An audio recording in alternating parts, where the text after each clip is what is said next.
In this video, I'm going to be building the best possible team for under 100,000 MT right now in NBA 2K25 my team. So if you guys want to know what is the best possible really cheap squad in this game, again for under 100,000 MT, in my opinion, this is the best squad you guys can build with that 100,000 MT budget. And as much as you do have to use really cheap budget cards and you can't really expend on really expensive cards, I feel like this 100,000 MT team is honestly very competitive online and includes some of the glitchiest budget cards in this game, like Diamond Delano Banton.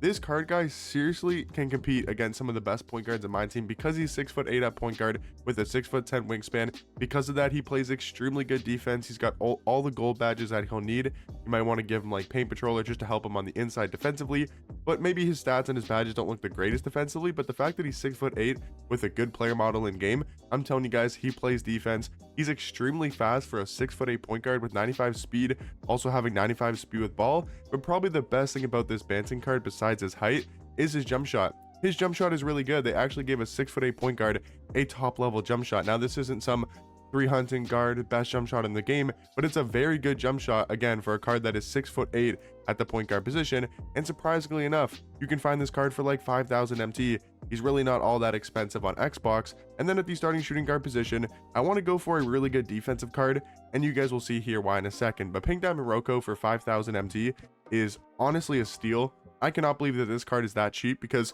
realistically at shooting guard you spend 5,000 MT on Rocco. What is the difference between Rocco and Kawhi? Now Kawhi is obviously a better card, 100% agree, obviously, right? Dark Matter Kawhi is better, but Rocco is 2 inches taller with only one less inch on the wingspan. So I mean, player model wise, you could probably give this slight edge to Rocco, but very similar cards when it comes to their player models. And yes, Kawhi is going to have much better stats, he's going to have much better badges, but is it going to make that big of a difference? I don't know. And then dribble sigs wise, yes, Kawhi is going to move a lot better, but what I'm saying is Rocco probably gives you 90% or at least 80% of what Dark Matter Kawhi does. He plays extremely good defense on the perimeter, he can hit a wide open jump shot, he's got a good release. That is all you're realistically going to do with Kawhi if you put him around. For example, our starting small forward is going to be the Pink Diamond Michael Beasley. Now you guys might be saying, well, he's really expensive and you're spending all of your MT on one card, but that's because Beasley is worth it. But back to what I was talking about with Rocco is, for example, if we have Beasley on the starting lineup, what do we need Rocco to do? Rocco is not going to be handling the ball offensively, and neither would Kawhi. If Kawhi was here instead of Rocco, they would do the exact same things for me on my team. Maybe Kawhi would give me a little bit more points per game, maybe he would give me a little bit more shot creation, but every single time I'm bringing up the basketball with Michael Beasley or Delano Banton, and it's mainly going to be run through Beasley. So what do I need Rocco to do? Play good defense, guard the other team's best scorer, and hit a wide open jump shot. And what does Kawhi do as well? Guard the other team's best scorer, maybe at a higher level than Rocco, but I don't think by a ton, and then also hit a wide open jump shot. And both of these cards can do that at a very high level. Again, I'm not trying to say that Rocco is better than Kawhi, but I just think that he's not that much worse for 5,000 MT compared to 500k. So I do think Rocco, again, for this type of team, is probably the best shooting guard you can get, especially next to a Pink Diamond Beasley. And Beasley right now in Xbox, he kind of has been fluctuating in price, but I'm recording this and posting this on Monday. This card is about 60 to 65k, but if you guys wait till Tuesday night or Tuesday evening, tomorrow night, tomorrow evening, whatever it's called, wait for this card to go down in price, because he is most likely going to go back down to 45k, 50,000 MT, and you can get him for a lot cheaper of a price. But I do think Pink Diamond Beasley is really worth it for a squad like this, because there's a lot of cheap budget cards like Rocco, Banton, and pretty much the rest of the squad that you can build around Beasley. And offensively, that's all we need. We need Beasley. He's going to score all of our points, and I seriously think he can carry a lot of people to wins. He is so good offensively with his jump shot. I mean, it's maybe my favorite jump shot in this game. He's got really good movement, and he also does have a great fade. So yes, you're spending like 60,000 MT of the budget, but I do think it's worth it, and I think it actually makes a huge difference to have a card like Beasley, who is just going to score the ball at such a high level.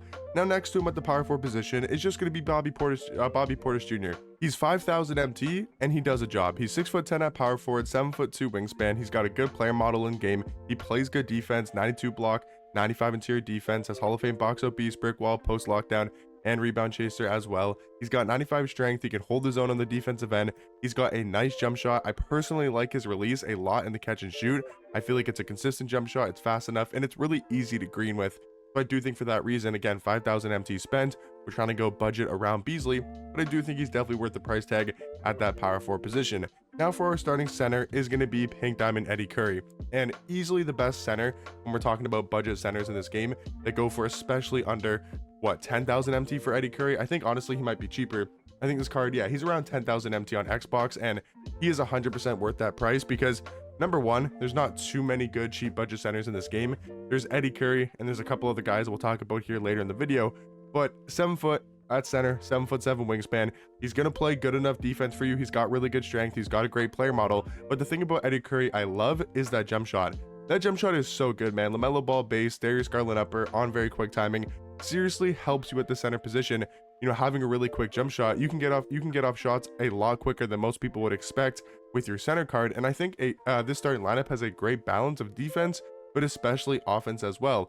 And we have enough height. Like, are we the tallest team in the game? No, but I mean, you have a 6'8" point guard, a 6'9" shooting guard, a 6'9" small forward, a 6'10" power forward, and a 7 foot center. That's an average height of like 6'9", or I don't know the exact math on that, but I think it's like an average of 6'9", maybe even a little bit taller.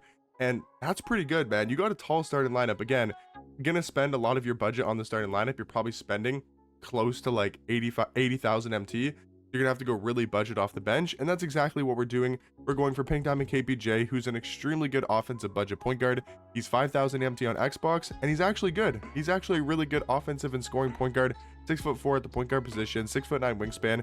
I mean, maybe not the greatest defender in this world, but he's got a really good release. He's got the Pro 2 fade. He's got some nice dribble sigs. He's gonna score the ball for you and be probably your main ball handler and your main scorer off the bench on this type of squad. But then next to him is gonna be a really good defensive card that goes for, again, 5,000 MT, and that is gonna be Pink Diamond Thabo Seviolosha. I can never pronounce this dude's name, but he's really good at shooting guard. Probably one of the most underrated budget cards in this game. Love the defense on this card. His slashing ability is good, but his jump shot is honestly top tier. And it's not like he can't handle the basketball. Like, he's got some decent sigs where he can move a little bit if you need him to. And I do think this bench has a lot of good offensive cards because at the small forward position, maybe not where I would normally run Pink Diamond Amore Caspi. I do think he's a lot better at the shooting guard position. But you have to remember, he's still 6'9" and he can play small forward. So I do think he's a good enough small forward. Yes, would I much rather run him at the shooting guard position to maximize his height advantage? 100%. But I do think he's fine at small forward. He's got a really good jump shot. He's got tray escape, Booker dribble style. He's got good movement, a really good release. Again, 5,000 MT I think is a really good pickup for Pink Diamond Amore Caspi. And then for the backup power forward position, again, we're going extremely cheap. We're going 3,000 MT, maybe even lower on a Dembona. And he's a good power forward, man. He does his job. He's 6'10" at power forward, 7 foot wingspan.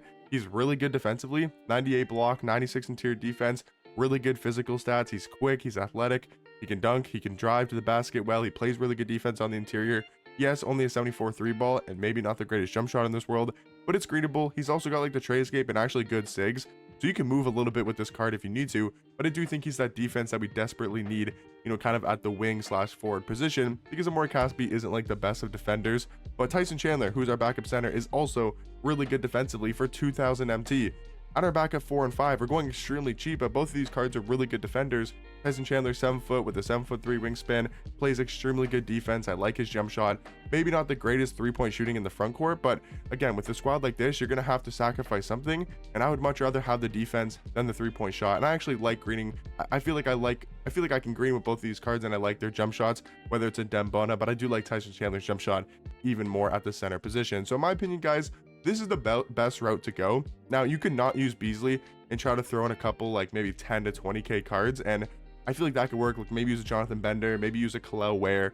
That could work. Maybe go for a Pink Diamond Dyson Daniels, but realistically, I think Banton gets the job done at point guard. And I think for me, spending that 60,000 MT, and if you wait till Tuesday, you can probably get that card for 45k, 40,000 MT probably at the lowest. You know, if you wait for that price tag, you're going to be able to make this team even better with some more upgrades. But I think it's the best route to go to give you that 1-star player that is going to really help carry you, and then you can kind of just build a really good budget squad around him. And I think that's the best route to go with 100,000 MT. But let me know in the comment section down below, what do you guys think about this team? Let me know if you guys would use any of these cards on your lineup and what you guys would change about this team, and I'll catch you guys in the next one. Peace.